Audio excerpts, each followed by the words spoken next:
cada 1,000 habitantes y se estima que cada año más de 780,000 personas van a presentar un síndrome coronario agudo, de los cuales el 70% van a tener un infarto involuntario sin elevación del ST.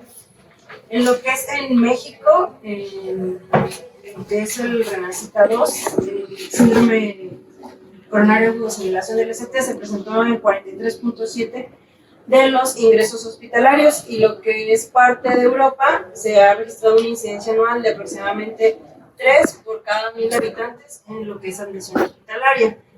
También se menciona pues de que en los últimos años pues también ha disminuido la mortalidad en cuanto a esta patología, principalmente por los protocolos que se han realizado y pues la detección rápida que nos da por consecuencia pues un tratamiento más rápido y así disminuir la mortalidad. Bien, como definición, pues básicamente es no ha cambiado, es que se define como la necrosis de cardiomiocitos en un contexto clínico consistente con isquemia miocárdica aguda. Los tipos de infartos se mantienen, tomando en cuenta los cambios en los niveles de troponina en lo que es el tipo 4 y el tipo 5. En eso no ha habido como tal algún cambio en cuanto a la guía europea del 2020. Se menciona pues que los pilares básicos para el diagnóstico pues va a ser el electrocardiograma y el uso de troponinas. Como dice el nombre de nuestra patología, pues el 30% de los electrocardiogramas al inicio pueden encontrarse normales o tener algunos cambios inespecíficos pues que nos hacen sospechar como tal de que pueda presentarse allí a un proceso de tipo cardíaco.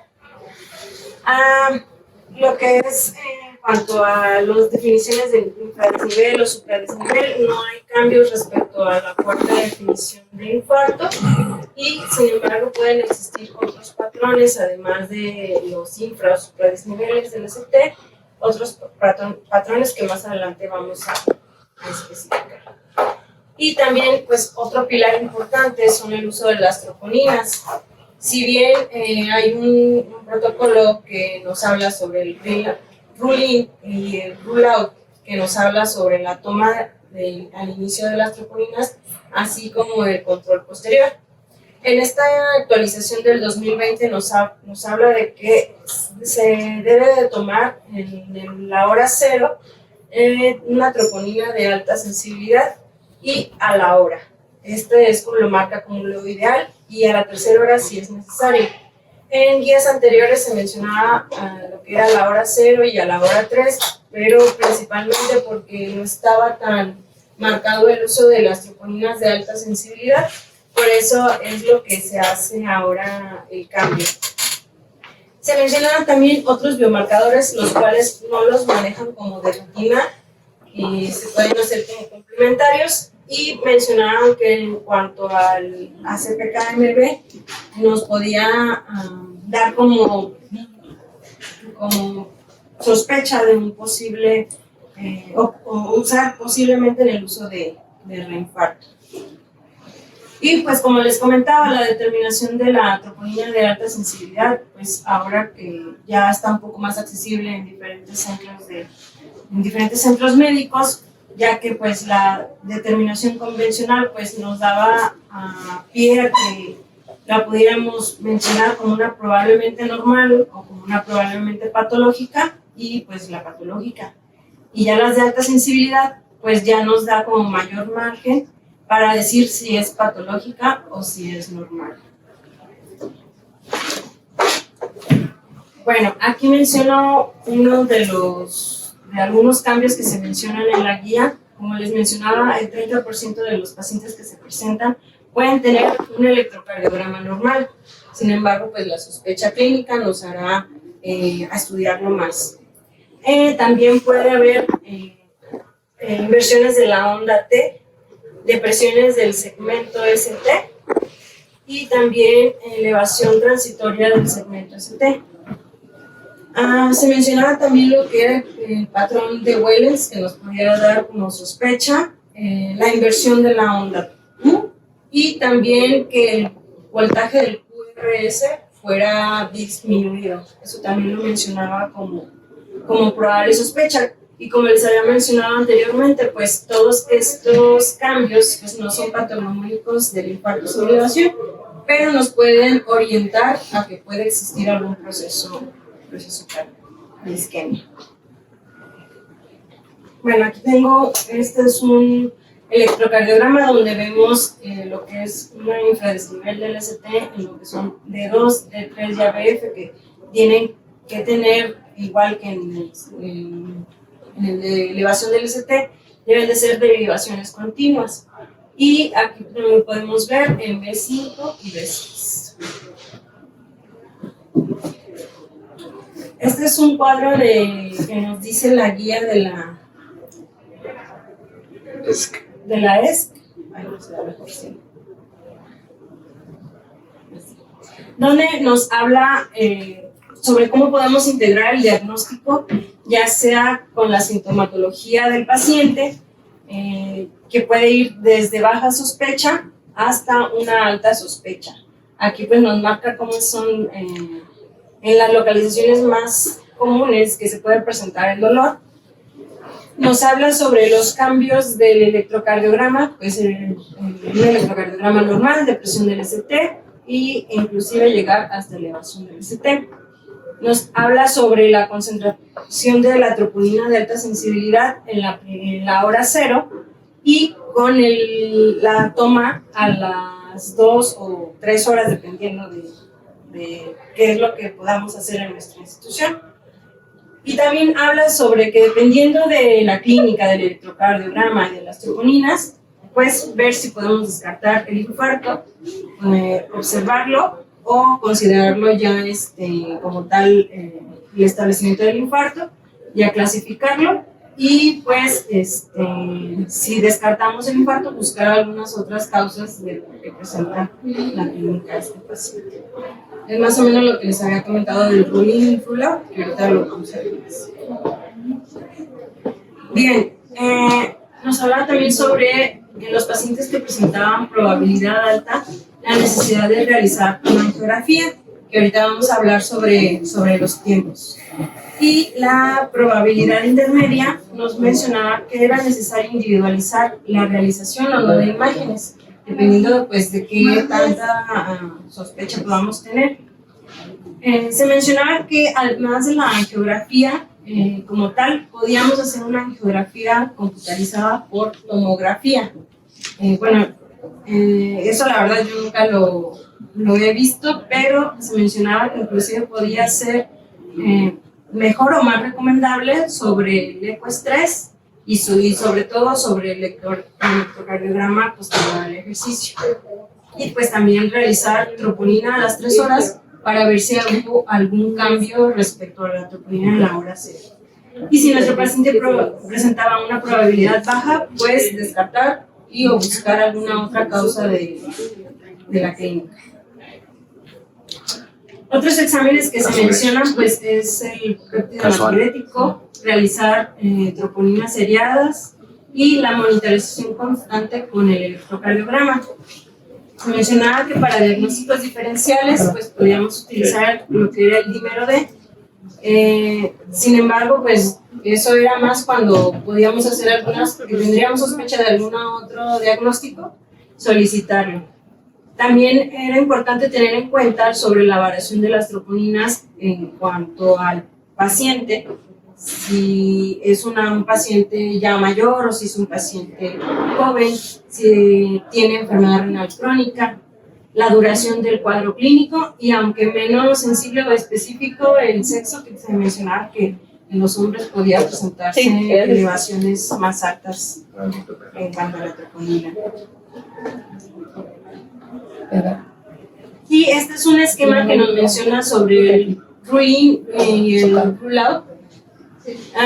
Como ya habíamos visto anteriormente en las otras clases sobre el protocolo que debemos de llevar en cuanto al paciente que nos llega con dolor torácico, pues hacemos nuestra sospecha, ya tomamos nuestro electrocardiograma, nos vimos que no tenía elevación del segmento CT, entonces podemos ya sospechar probablemente sin un infarto, sin elevación del ST.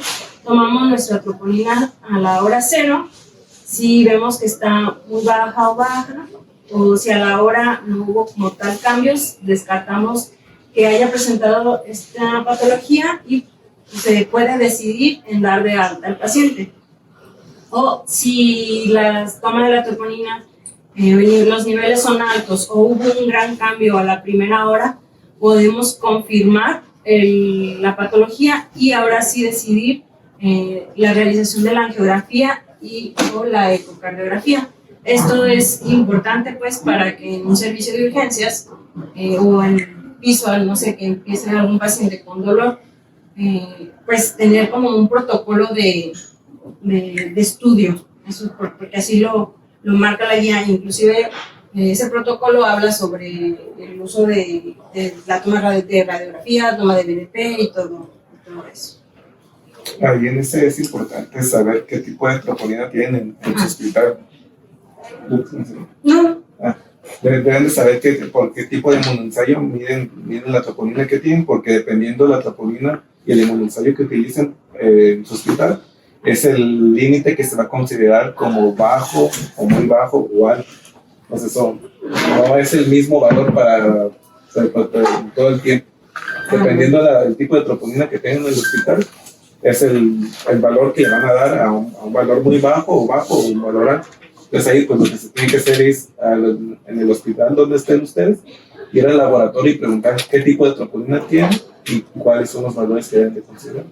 Generalmente sí les suelen pasar como una hojita con ese mismo algoritmo y con los valores, pues, de que sería muy bajo o bajo y que sería...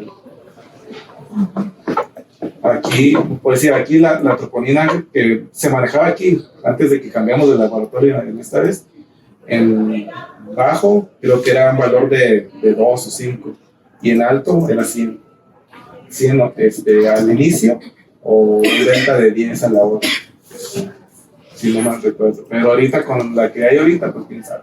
Es la ultrasensible la de ahorita. ¿La tenemos? ¿Es ultrasensible? Sí. Sí, pero y luego cortas hasta 80,000. Antes cortaba hasta 40,000. Entonces ahí sería preguntar también otra vez cuáles serían los valores que les tendríamos que dar. Pues dependiendo también la prueba de inmunoensayo vaya por lo que la diga. Y pues si no nos daba la sospecha muy baja o no nos daba que fuera alta la sospecha de que se encontraran intermedios, pues ya valorando o individualizando al paciente y dependiendo del criterio médico también, pues ya sea mandar al paciente a una angiografía, una prueba de estrés, una angiotomografía o darlo de alta.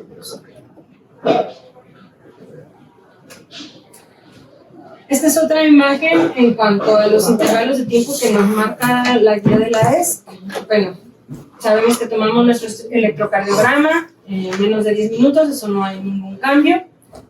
Tomamos nuestra muestra de troponina, vemos si no hay ningún cambio, lo solicitamos nuevamente, ver si hay cambios en el resultado. Y también nos habla sobre el uso de la ecocardiografía o la toma de la troponina a las 3 horas si vemos que no hubo como tal un cambio en la hora 0 o en la primera hora, mejor dicho. Y pues si no hubo cambios en las 3 horas que estuvo nuestro paciente, pues podemos darle seguimiento o posteriormente citarlo para seguir con el protocolo.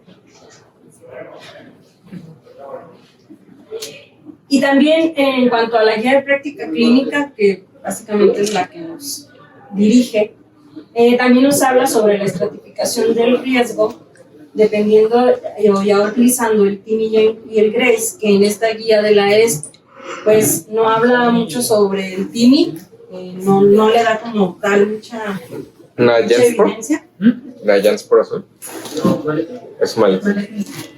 Pues mencionaba que podíamos estratificar a nuestro paciente en bajo, intermedio, alto o muy alto. Y nos indica aquí, si tenemos un riesgo bajo, pues probablemente realizar algunos estudios secundarios que nos pudieran dar si el paciente tiene una isquemia significativa o no, y si darle tratamiento conservador o referir a una angiografía. También en el intermedio, riesgo alto o muy alto, individualizar al paciente para que así nosotros decidamos en cuanto al tiempo para la realización de la angiografía. Muchas veces tenemos a nuestro paciente en riesgo alto y presenta cambios dinámicos en cuanto al electro, o tiene un Grace de 140 o más, pues tenemos, o al menos si no estamos aquí en un área donde tenga angiografía, tenemos hasta 24 horas para mandarlo. Lo ideal, pues menos de 24 horas.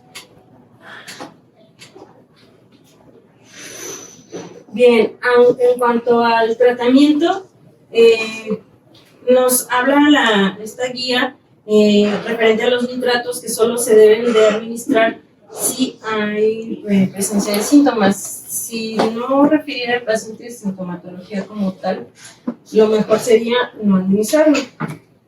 Y en cuanto al uso de los betabloqueadores, se recomienda a menos de que haya insuficiencia cardíaca, o a diferencia de cuando existe elevación del ST, que pues te recomiendan que iniciarlo lo más pronto posible. Aquí lo refiere cuando a menos de que haya insuficiencia cardíaca, teniendo en cuenta o teniendo cuidado cuando hay presencia de 2 o más, que lo que son mayores de 70 años, que presenten una frecuencia cardíaca de 110, una tasa sistólica menor a 120, y evitando principalmente en los pacientes que presenten un Kimball 3 o un edema pulmonar o un bloqueo AB de alto grado, o si tenemos sospecha de que la causa es por un vasoespasmo. El uso de la morfina y oxígeno, pues como tal, parecido a lo que es con la elevación del segmento ST, solamente si es necesario, principalmente pues por ejemplo, si un paciente se le da oxígeno a pesar de que no lo necesite, pues hay mayor hiperoxemia y mayor formación de radicales libres. Lo que son las estatinas lo puse entre paréntesis porque como tal no habla de una recomendación como tal, pero tampoco te lo niega, o sea, no lo recomienda, pero tampoco ni lo recomienda ni lo descarta. Entonces, pues, según la evidencia, pues podemos todavía seguirlos utilizando. Y en cuanto a la terapia antitrombótica, sigue recomendando lo que es el uso de aspirina, ahorita lo voy a comentar en cuanto a las dosis, y lo que son los inhibidores de la P2Y2, como es el clopidogrel. Menciona que solamente se deben de dar antes de la angiografía. O sea, si se va a dar antes de la angiografía, si es antes de la angiografía no se deben de administrar porque nos aumentaba el riesgo de sangrado. Simplemente, si vemos que la angiografía se va a demorar mucho, ahí es cuando se recomendaban de que sí se los diera. Si no, lo mejor era esperar a posterior a la angiografía. Y bueno, como lo había mencionado, el uso de la aspirina o ácido acetilsalicílico, la dosis carga de 300. Ya cuando tenemos la anatomía coronaria, ya cuando se hizo la angiografía, ya ahora sí es cuando se recomienda el uso de cualquiera de estos medicamentos, y también lo que son los inhibidores de la proteína P2B y 3A, que era el tirofiban. Mencionaba que ya estaban como tal en desuso, pero solo se utilizaban como de rescate. Y en cuanto a la antiagregación, la heparina no fraccionada era la que se recomendaba como primera línea, la enoxaparina como segunda línea, y posiblemente el papel de la vivalirudin, pero no sé si haya. Y se mencionaba que si el paciente ya utilizaba la enoxaparina, pues continuarla con ese mismo. En cuanto al manejo invasivo, aquí era muy importante, como ustedes vieron que nos marca el algoritmo de la guía de práctica clínica, estratificar a nuestro paciente, ya sea muy alto o alto riesgo, porque eso nos va a indicar La indicación de la angiografía en cuanto al tiempo. Si es muy alto, se recomienda la angiografía en menos de 2 horas, y si es alto, la angiografía en menos de 24 horas, como lo que les comentaba sobre cuando hay cambios dinámicos en el electrocardiograma. También se podía aplicar durante la angiografía el estén liberados de medicamentos y la... cirugía de revascularización. Solamente en pacientes que tuvieran enfermedad multivaso o del tronco coronario izquierdo.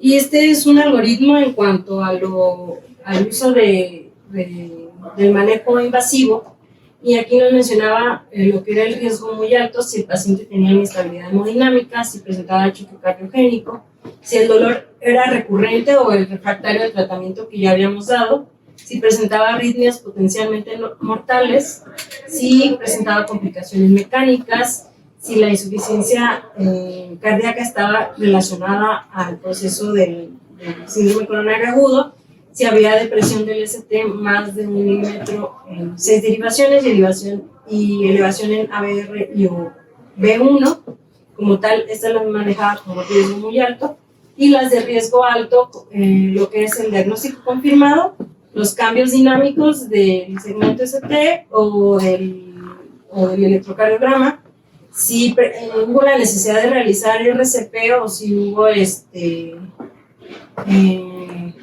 como tal parada cardíaca, pues sí, o si tuviéramos un Grace mayor a 140.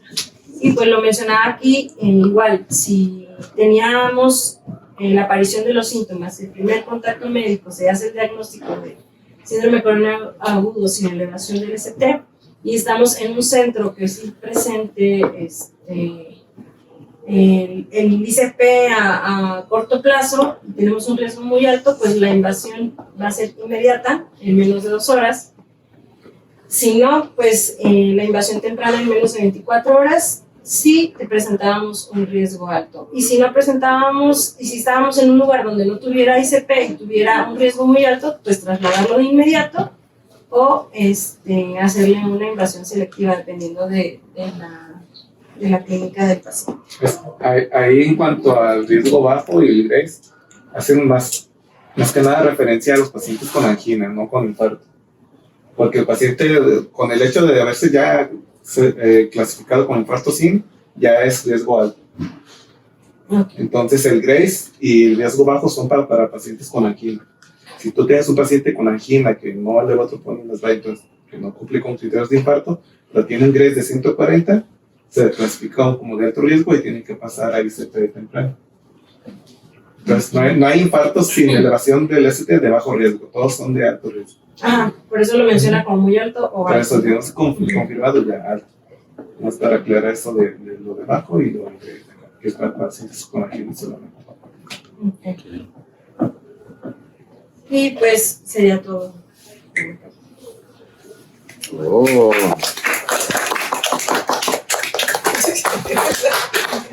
¿Alguna pregunta? Yo tengo una duda. En los pacientes que hacen sin elevación, los pasan a CAT y a veces no pueden canalizar, queda ocluido.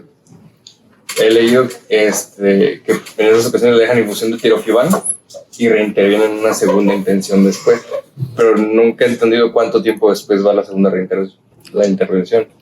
¿Cuánto tiempo tiene que...? Porque el tirofibán lo dejan por una infusión de menos de 24 horas. Que para ablandar el coágulo, que para... Sí, para tratar de disolverlo. Realmente yo la verdad no he leído en alguna guía que venga como un tiempo como tal, solamente lo tirofibán por 18 horas. Quiero imaginar que es posterior a la infusión, pero pues lo voy a investigar. Aquí generalmente queda a criterio del hemodinamista, que generalmente siempre es de que tirofibán ahorita y 24 48 horas los vuelven a intervenir. Okay. Pero desconozco la verdad, ahí sí te va a quedar mal en cuanto al tiempo. Porque sí te maneja ahí el tirofibán como de rescate, pero no te dice un tiempo. Le preguntamos al doctor Bessi. Y ya en la guía acaba de salir la guía de síndromes coronarios de agosto de este año. Ya la EDS no se tomó como la molestia de dividir de sin o con elevación. Los involucró en una sola guía. Y en esa, ya en el algoritmo que pusiste donde tiene el riesgo muy alto y alto, en ese ya vienen como traen los patrones de alto riesgo que habías puesto tú, el Wellens y eso. Porque antes el Wellens no era considerado como un